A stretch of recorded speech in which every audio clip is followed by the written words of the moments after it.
palavra que Deus falou profundamente no meu coração e eu quero partilhar com vocês nesse momento. O tema dessa mensagem de hoje é Abba Pai, querido Pai. Diga comigo, Abba Pai. Abba Pai significa querido Pai. Romanos 8, 14 ao 17, vamos ler. Outra coisa também que você pode fazer, algumas sugestões que as pessoas deram foi... pastor, eu gostaria de ler a Bíblia junto com o senhor. Está tudo bem, você pode abrir a sua Bíblia e ler a sua Bíblia normalmente.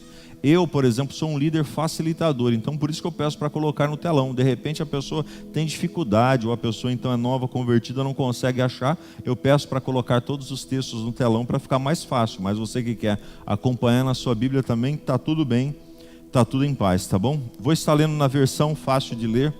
Romanos 8, 14 ao 17 diz assim: Os verdadeiros filhos de Deus são aqueles que se deixam guiar pelo seu Espírito. O Espírito que vocês receberam não é um Espírito que os faz escravos e os deixa novamente com medo. Ao contrário, vocês receberam o Espírito que os torna filhos adotivos de Deus. E com esse Espírito vocês dizem, querido Pai. E esse mesmo Espírito se une ao nosso Espírito para afirmar que somos filhos de Deus. E como somos filhos de Deus, somos também herdeiros de Deus, justamente com Cristo. Se de fato nós participamos dos sofrimentos de Cristo, assim também vamos receber a glória juntamente com Cristo. Diga comigo, Espírito Santo, fale comigo através dessa palavra. Em nome de Jesus. O apóstolo Paulo, ele veio aqui, o apóstolo Paulo, ele é conhecido como o apóstolo da graça. O apóstolo Paulo, ele vem então revelando a graça de Deus para o povo. Havia então os pregadores judeus, que levavam então a palavra para o povo de Israel. E o apóstolo Paulo, ele veio para quebrar então essa sequência e trazer então o conhecimento também para os gentios. Para aqueles que as pessoas não acreditavam que poderia, para aqueles que então ninguém dava nada, para aqueles então que o apóstolo Paulo veio.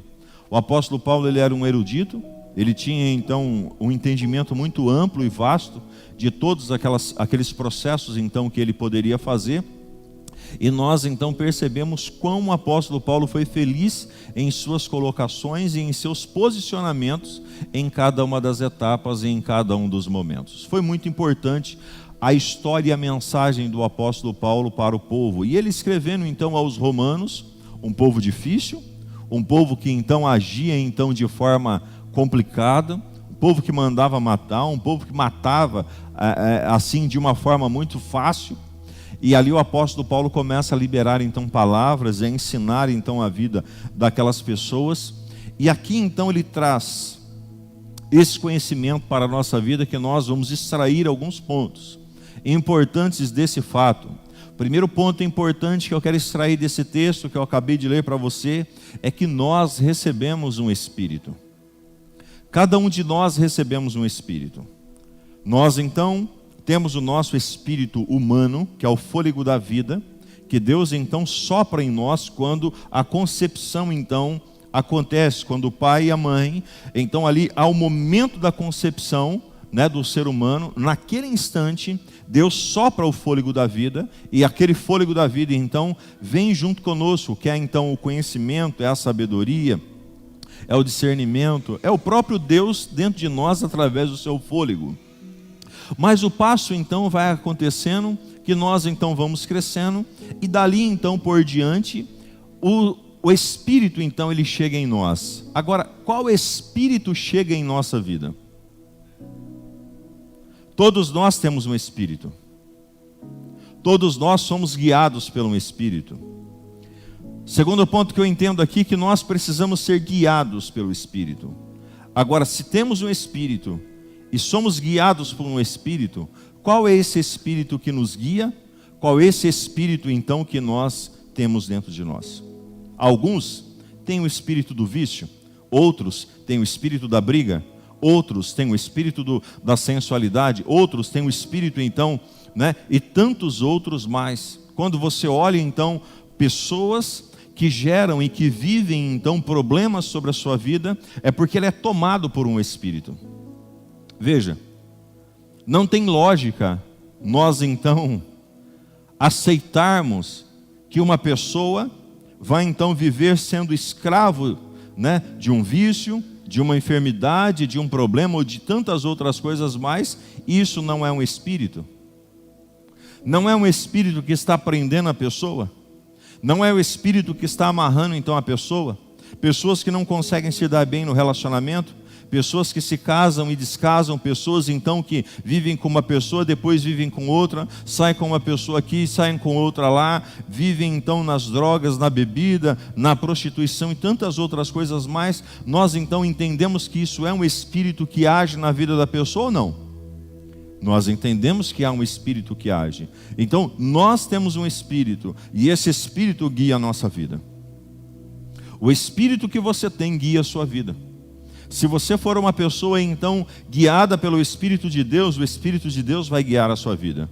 Mas se você tiver o espírito então do vício na sua vida, o espírito do vício vai guiar a sua vida.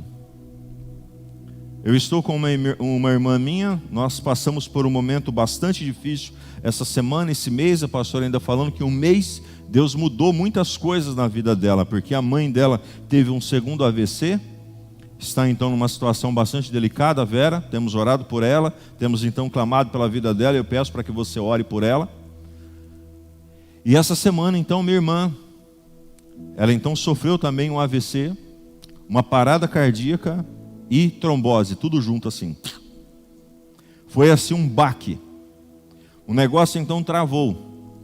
Minha irmã fumava quase 10 pacotes de cigarro por mês, quase 100 carteiras de cigarro por mês. Se eu multiplicar então por 20 palitos, quase 2.000 cigarros por mês. Faz 7 dias que ela está internada. Está consciente, no outro dia já Deus trouxe então a consciência de volta, está com uma parte ainda paralisada, está internada em Ribeirão Preto, mas eu falando com ela por vídeo, e ela disse assim, olha, prepara o meu lugar na igreja, que assim que eu sair daqui eu vou para a igreja com a minha família toda.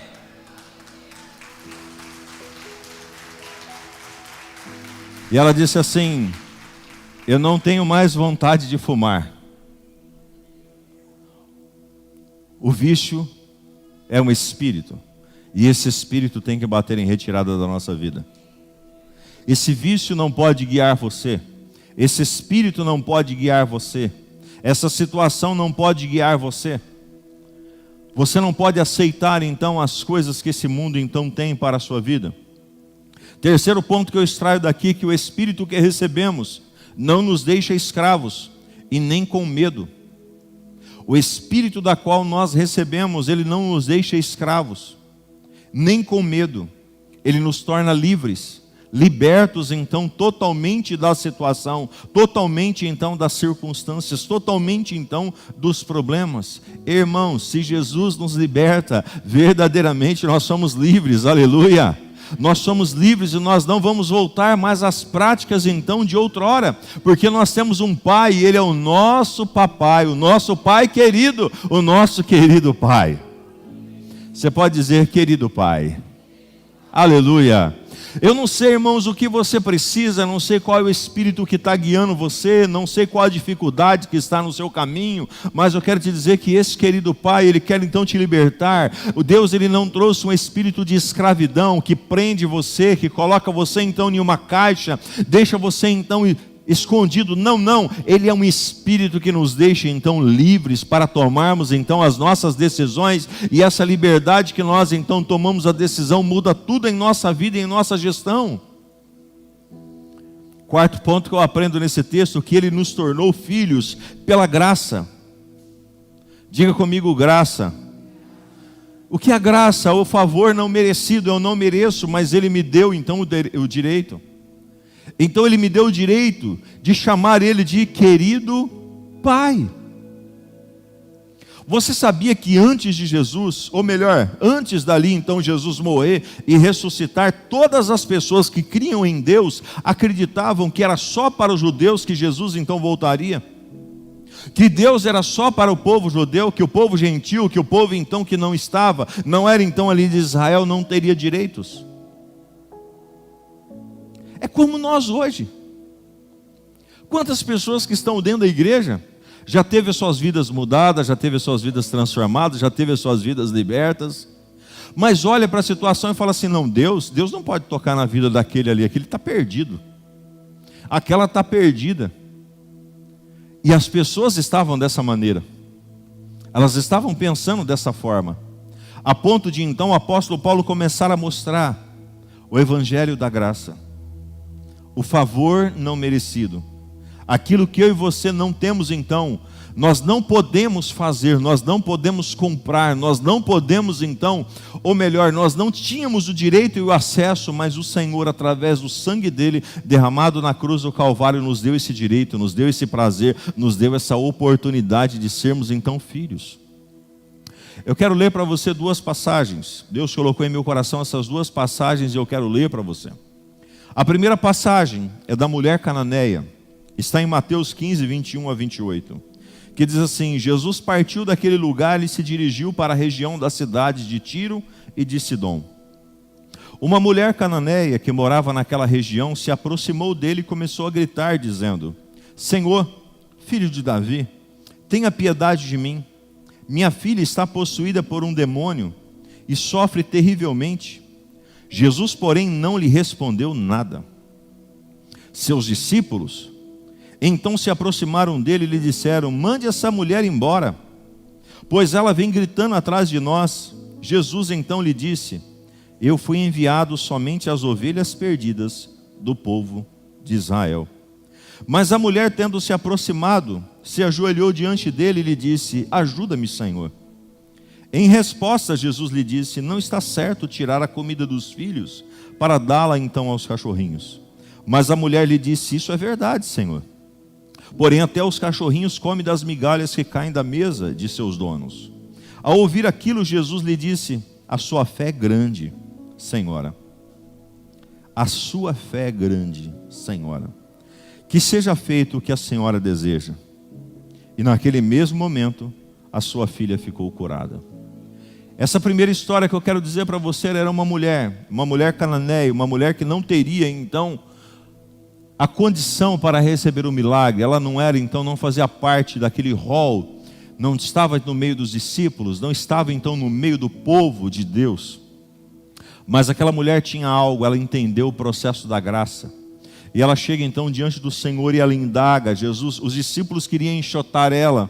E muitas vezes nós dentro das igrejas queremos enxotar as pessoas que querem Jesus, que querem então a salvação, que querem então a vida eterna, mas porque elas se vestem de uma forma, vivem de uma maneira, agem de uma maneira, elas não estão aptas para fazer parte do nosso rol de membresia.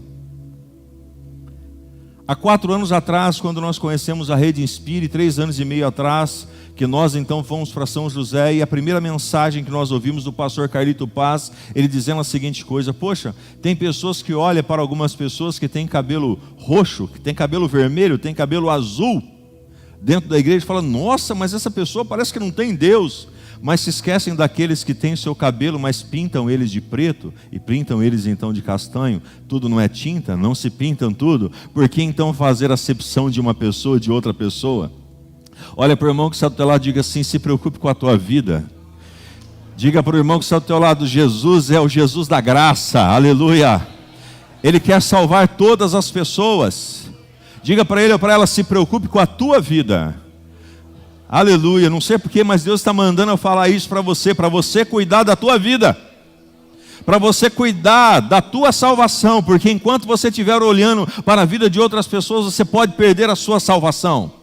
Você pode perder então os milagres que Deus tem para a sua vida, porque Deus está levantando uma geração de pessoas diferentes, uma geração de pessoas que vão abalar essa situação, essa estrutura. Sabe por quê? Porque são um povo então que talvez tenha uma vestimenta estranha, mas tem um coração aberto para o Evangelho de Deus. E tem pessoas que têm uma vestimenta, então parece que tudo certo, mas tem o coração fechado para as coisas de Deus. Tem a língua do tamanho que é o cabelo, tem a boca então maior então do que a sua saia. E Jesus quer mudar essa situação. Jesus quer quebrar todo o paradigma então de religiosidade sobre as nossas vidas.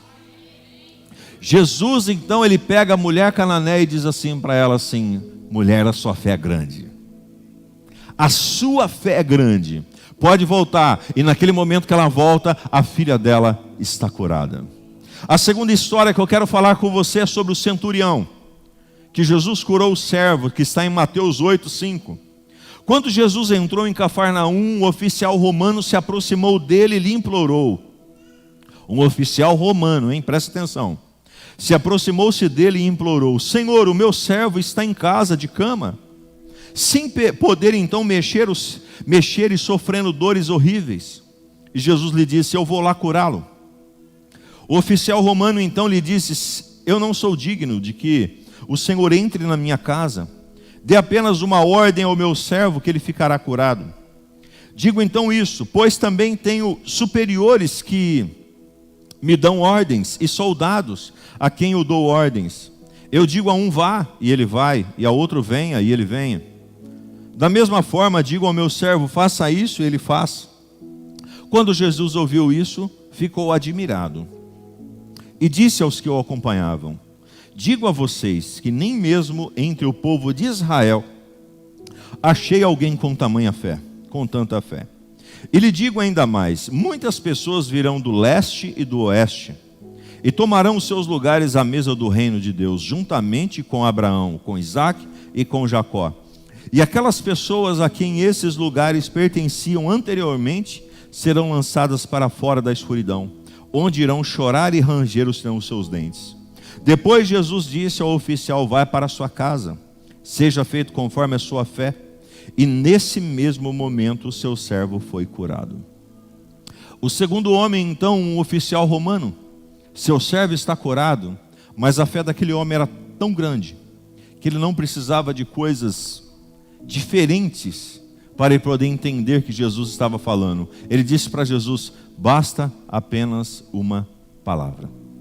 Senhor, mestre, se o Senhor der uma palavra só, eu vou para minha casa e eu vou saber que o meu servo está curado. Eu só preciso de uma palavra. Ei, olhe para cá e preste atenção. O que você precisa para Deus mudar a sua história? O que você está precisando para Deus então fazer uma virada sobre a sua vida? Ah, pastor, eu preciso que um anjo brilhoso, brilhante, cheio de fogo desça do céu. Ah, pastor, eu preciso então que um profeta venha e pule na frente de mim e diga: eis que eu te digo, eis que assim o Senhor te fala, para mim entender que Deus está falando. Sabe por que isso? Porque a religiosidade do coração das pessoas causa a ela então formas de Deus agir. E Deus, ele é multiforma. Deus, ele age como quer, da forma que ele quer, com quem ele quer. Não pense você que da forma que Deus fez com você no passado, fará agora de novo. Não é assim que Deus age. Não é você então fazendo as mesmas coisas que Deus então vai agir da forma que ele agiu, fazer então da forma que ele fez. Não é assim. As coisas são diferentes. Deus, ele age da maneira que ele deseja fazer. E ele pega então aquele homem e ele libera uma palavra e ele diz assim: como esse homem tem fé. Eu não sentei com o Murilo e com a Gi e mostrei para eles, não. Eles ouviram aqui o testemunho aqui de alguns irmãos, inclusive do Willi e da Juliette, que viveram isso, a Alisson e a Tati, que viveram essa mesma realidade que eles então falaram aqui no altar, que se seguraram até o dia do casamento. E eles pegaram essa palavra e foram, porque eles só precisaram ouvir uma palavra. Mas tem gente que você ora, você profetiza, você então dá palavra, você ensina, mas ele não aprende, ele não muda, ele não abre a cabeça. Por quê? Porque a religiosidade toma conta do coração da pessoa. Ei, meu irmão, sabe que aqui nesse caso, o que era comum nesses dois casos aqui, ó? Nenhum era judeu, não viveram pela lei, e sim somente pela graça. Aqueles dois, os dois casos, tanto da mulher cananeia quanto então do oficial romano, eles não conheciam a lei. Eles não sabiam nada então da lei. E posso te dizer uma coisa: algumas pessoas que estão aqui hoje, para serem abençoadas, porque assim, vem vindo uma geração nova que está borbulhando, hein? Que está então fomentando, a esfera em Deus então está borbulhando aqui, amém? Tem um povo novo aqui que está chegando aqui, que o negócio está crescendo, que o negócio estão avançando, estão então pegando, avançando no ministério, estão então entrando nos departamentos, estão então tomando então seus lugares em Cristo, estão avançando. Mas sabe por que alguns estão paralisados em meio do caminho, não recebem as bênçãos, a vida não sai do lugar, não conseguem então mudar? Porque a religiosidade, os sofismas estão sobre a sua mente. Talvez você aprendeu, talvez você veio de uma estrutura então familiar que te levou então você daquela maneira e a mostrar para você que teria que ser daquela forma. Jesus, ele veio para nos libertar, meu irmão e minha irmã. Jesus, ele não veio para nos aprisionar em nenhuma religião. E eu quero te dizer, se eu fosse você, eu parava de falar que era crente. O nome crente está sendo então destruído na humanidade, nas pessoas, porque os crentes que dizem que são crentes, porque estão colocando então muitos pecados, muitas situações, estão envergonhando o nome do Senhor Jesus. Não sei se você reparou, mas aqui uma das coisas que a Gi falou foi o seguinte: nós não queríamos envergonhar o nome do Senhor Jesus. E tem muitos que se dizem crentes que estão envergonhando o nome do Senhor Jesus. Sabe por quê, irmãos? Crente até o diabo é.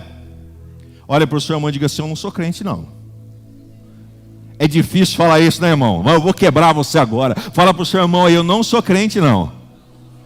Diga assim para o seu irmão: eu sou um cristão. E cristão é parecido com Cristo. Age da maneira que Cristo agia, aleluia. Então nós precisamos ser parecidos com Cristo. Não é um título, não é a tua roupa, não é o teu cabelo, não é aquilo que você então faz que vai então determinar, é aquilo que você está vivendo, porque quem tem o coração transformado vive os princípios que Deus tem para a sua vida. A graça não é facilitadora, não é uma porta larga, a graça é uma porta estreita que nós temos consciência do que nós temos que nos livrar. A graça, ela não é então aquilo que eu posso fazer o que eu quero, não, eu vou fazer aquilo que Jesus me ensinou, não porque alguém está me mandando, não porque alguém está me obrigando, mas é porque eu entendo. Meu irmão e minha irmã, presta atenção. Se você pegar, quem tem filhos aqui? Se você pegar o seu filho e falar assim para ele: não faça isso, aí que ele vai fazer. Se você pegar então alguém e falar assim: não faça isso, não faça isso, aí que ele vai mexer. Não sei se você já teve experiência de falar assim: seu filho talvez nunca viu uma tomada. Aí você falou assim para ele: não coloca o dedo na tomada. De repente, menininho de 1 ano e meio, 2 anos, está lá com o dedinho na tomada, procurando lá. Por quê? Porque ele quer fazer aquilo que você falou para ele não fazer. Enquanto você ficar então colocando então uma jaula nas pessoas, ou na sua vida, para que você não faça, uma hora ou outra você vai então enfiar o pé na jaca e vai então cair. Mas quando você então entender que Jesus é a graça, que Ele já te libertou, e você não precisa das coisas do mundo para você ter felicidade, aleluia. Você não precisa de nada lá fora para te dar alegria, porque você tem a verdadeira alegria. Só tem quem conhece a Jesus. Essa verdadeira alegria que te dá a paz, que te traz então as bênçãos dos milhares, como trouxe para a vida, né, do Murilo e para a Gi. É assim, esse é Jesus, esse é o Jesus da graça. Então aqui nós aprendemos que eles não entendiam a lei, não viviam pela lei. Então descarta as coisas que você aprendeu pela lei. Segunda coisa que nós aprendemos aqui junto com eles, aqui nesse caso em comum aqui, é porque eles entenderam a graça e a sua fé então se tornaram incomum. Diga assim comigo: quando eu entendo a graça, a minha fé se transforma em comum. Aleluia. Quantas vezes que nós aprendemos que nós precisávamos fazer penitência para receber a bênção? Quantas vezes que nós aprendemos que nós precisamos fazer jejum para receber uma bênção? Quantas vezes que nós aprendemos que nós precisamos fazer assim, assim, assim para a bênção chegar?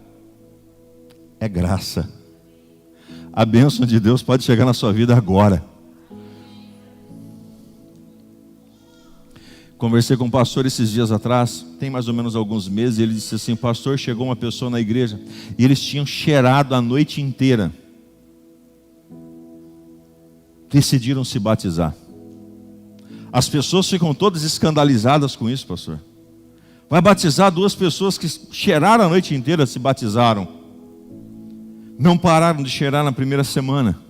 Não pararam de cheirar na segunda semana, mas Deus foi libertando. A graça de Deus, o favor de Deus foi entrando na vida deles. 2 anos se passou, hoje eles lideram um grupo de casais da igreja. A graça liberta, a graça transforma, sabe por quê? Porque nós não podemos colocar barreiras, o evangelho do Senhor é para todas as pessoas. Jesus, ele chamava a todos, ele não olhou para o centurião e falou assim: você é romano, você matava, eu não vou curar seu servo não. Ele não olhou para a mulher cananeia e falou assim: eu não vou curar sua filha não, porque você não faz parte, você é cananeia, os cananeus matavam o povo cristão. Ele não fez isso. Ele falou assim: como vocês têm fé? Como Jesus está olhando para você hoje? Será que ele está dizendo assim: olha como aquele irmão tem fé? Eu posso citar algumas pessoas aqui que têm muita fé. Eu vou citar, por exemplo, o caso da irmã Marlene, pessoa de muita fé. Passou por um câncer, passou por todas as suas dificuldades, passou por problemas então emocionais, familiares.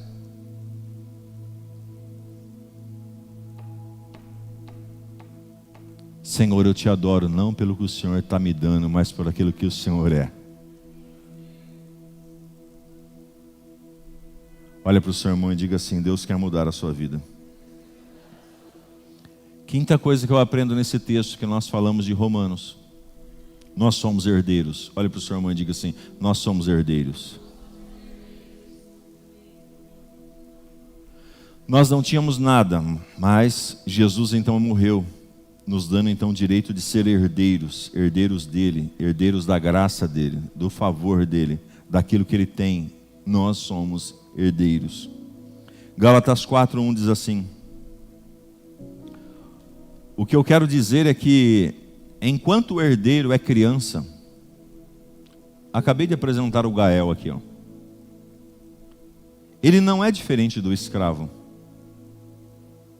Se o Gael tiver 1 milhão de reais na conta dele, ele não vai se beneficiar em nada disso. Por que ele não vai se beneficiar? Porque ele não consegue chegar lá. Os pais podem se beneficiar, pode fazer algo por ele, mas ele mesmo não pode fazer algo por si. É isso que o apóstolo Paulo está dizendo à igreja da Galáxia. Não é diferente do escravo, embora tudo lhe pertença. Enquanto é criança, ele tem de obedecer àqueles que tomam conta dele. Mas quando atingir a idade determinada pelo seu pai, então ficará livre. Assim também nós, quando éramos crianças na fé, crianças que não entendiam os seus valores, crianças que não entendiam então aquilo que podia ter, o que não podia ter, os seus direitos, crianças que não entendem, porque tem pessoas que vivem a vida toda na igreja, mas nunca se transformam então em adultos, são sempre crianças, sempre com mimimi, sempre com lá, sempre com coisinha daqui, coisinha de lá, não conseguem avançar, porque não entenderam, eles não cresceram. Assim também nós, quando éramos crianças, estávamos escravos dos poderes espirituais, que governavam então esse mundo. Mas quando chegou o tempo certo, Deus enviou o seu Filho. Ele nasceu de uma mulher e viveu debaixo da lei, para libertar os que estavam debaixo da lei, a fim de poderem ser adotados como filho de Deus. E como vocês são filhos, Deus enviou o Espírito do seu Filho para os nossos corações. O Espírito clama: querido Pai, Abba Pai. Portanto vocês já não são mais escravos, mas sim filhos. Aleluia. E desde que vocês são filhos, Deus também os fez herdeiros. Aleluia. Eu tenho um carro. Os meus filhos, eles andam comigo com o meu carro, mas eles não dirigem o meu carro. E eu disse, esses dias atrás eu ia vender meu carro. E a Débora falou assim: pai, espera eu fazer 18 anos, tirar a carta que eu quero dirigir o carro. Porque ela só vai poder dirigir quando ela tirar carta, quando ela atingir a maioridade. Papai tem um carro para você, mas você precisa crescer, a sua cabeça precisa crescer, a sua estrutura emocional precisa crescer, a sua fé precisa crescer, você precisa atingir então um fator diferenciado, uma vida diferenciada em fé, para alcançar então aquilo que Deus ele tem para a sua vida. Não é então aquilo que você está fazendo, não é então aquilo que você está então pensando, mas é aquilo que Deus está querendo fazer com você. Deus quer te entregar a vitória, meu querido irmão e minha querida irmã. A graça de Deus está disponível para a sua vida. Nós chegamos à igreja, vou por exemplo dar o exemplo dessas jovens que se batizaram agora por último. Os irmãos aqui que se batizaram no último batismo, vocês chegaram então na igreja, vocês não entendiam da fé. Vocês não entendiam então das práticas cristãs, vocês não entendiam daquilo que Deus podia fazer na vida de vocês, mas de repente vocês chegam como crianças na fé. E aí vocês vão crescendo e vão se alimentando, vão crescendo, vão se alimentando, vão caminhando, recebem uma palavra, participam de um culto, está então em um movimento e as coisas então vai crescendo. E aí a minha mente começa a mudar, a mente então começa então a entender, opa, peraí. Quando o diabo vem então com uma mentira, fala assim, não, isso é mentira, meu pai já me entregou a vitória, não, enfermidade, não vou aceitar a enfermidade não, sabe por quê? Porque Jesus, já pelas suas pisaduras eu fui curado, eu fui sarado, eu fui liberto pelo sangue de Jesus, não, o vício, não, problema familiar, não, sabe por quê? Porque Jesus já me fez livre, e se Jesus me fez livre, eu sou verdadeiramente livre. Só que você precisa sair dessa situação. O Pai quer que você cresça. O Pai quer que você assuma a sua posição. O Pai quer que você então se coloque então para vencer diante das situações e das dificuldades. Pare de olhar então para a vida como criança. Olha, para de viver então sem responsabilidades, para de viver então de uma forma então comum, passe a viver então os princípios que Deus tem para você, para que você tenha então direito das heranças que Deus tem para a sua vida. Há heranças.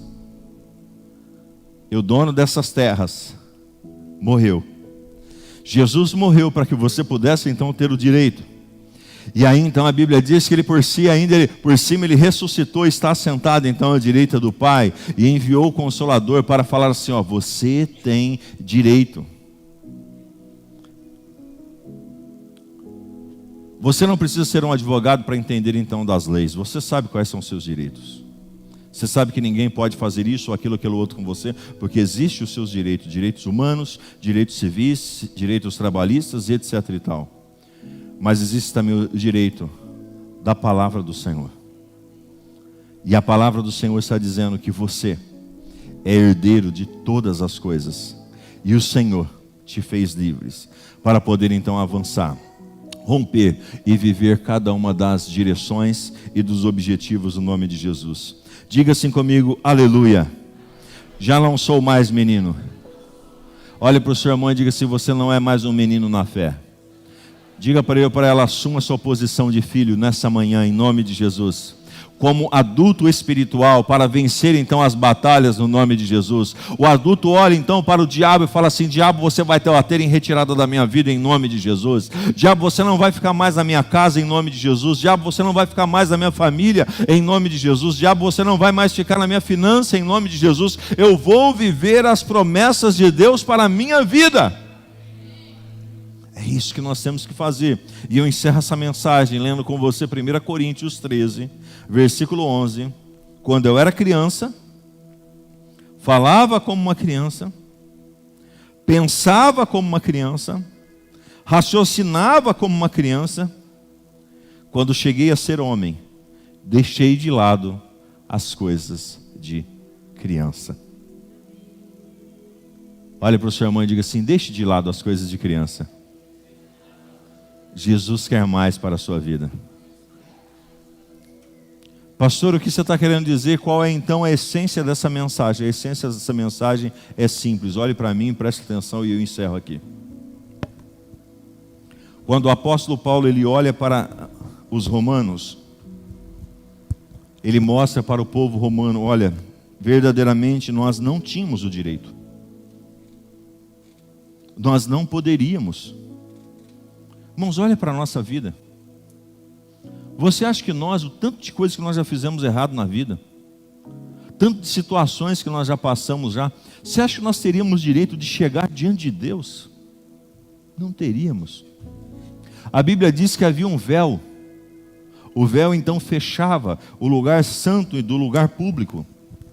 E as pessoas não podiam então entrar. Mas quando Jesus morre, o véu do templo se rasga de alto a baixo. Deus então, Ele inaugura o caminho. E Ele dá para a minha vida e para a sua vida o direito de viver e de estar na presença do Pai. Nós não somos mais escravos do medo. O medo não pode parar na sua vida. Eu vejo pessoas que a enfermidade chega, o medo bate na porta, a pessoa fica toda abalada. De repente eu vejo então os problemas familiares e vejo as pessoas então abaladas. Eu vejo então pessoas que perdem o trabalho. Essa semana eu falei com o irmão, semana passada, falei com o irmão chegou perto de mim e falou assim: pastor, fui mandado embora. Não, pastor, vou contar uma benção. Eu falei: conta. Ele falou: fui mandado embora. Eu falei: ô louco, pastor, eu queria sair desse emprego, fui mandado embora. Para outros estava o quê? Estava chorando, estava desesperado. Tudo é a ótica que você está enxergando cada uma das coisas. Deus quer que eu e você enxerguemos as coisas de forma contrária. Sabe, irmãos, eu sou daqueles que eu acredito piamente que tudo que Deus faz tem um processo. Eu acredito que quando nós não achamos a chave do carro é porque não é para nós sairmos naquele horário. Eu acredito que então quando alguma coisa dá errado para nós então sair daquela empresa, daquele lugar, daquela cidade, daquela vida que nós tínhamos, então é porque Deus tem algo melhor para a nossa vida. Aqueles que confiam no Senhor precisam ser como o monte Sião, que não se abala, mas permanece firme para sempre. E o que acontece, tudo é para o meu bem. Posso não entender, posso não estar compreendendo, mas eu vou aceitar o processo de Deus, porque eu não sou mais criança que eu olho para Deus e falo assim: Deus, o que o Senhor está fazendo comigo? Não, eu dou graças a Deus por aquilo que está acontecendo, porque eu sei que o meu Pai sabe o que é melhor para mim. Ele é o meu Pai, Ele é o meu Abba Pai, Ele é o meu querido Pai, e por isso eu sei então que Ele sabe o que é melhor para mim. Olhe para o seu irmão e diga assim: Deus sabe o que é melhor para você. Não tenha medo, não viva como escravo, avance. Deus tem coisas grandes para você. Ele é o Abba Pai, Ele é o querido Pai, Ele é o Paizinho. Aleluia! Você pode se colocar de pé? Quem recebe essa palavra, levante as suas mãos e diga: eu recebo essa palavra em nome de Jesus. Senhor, não sou mais escravo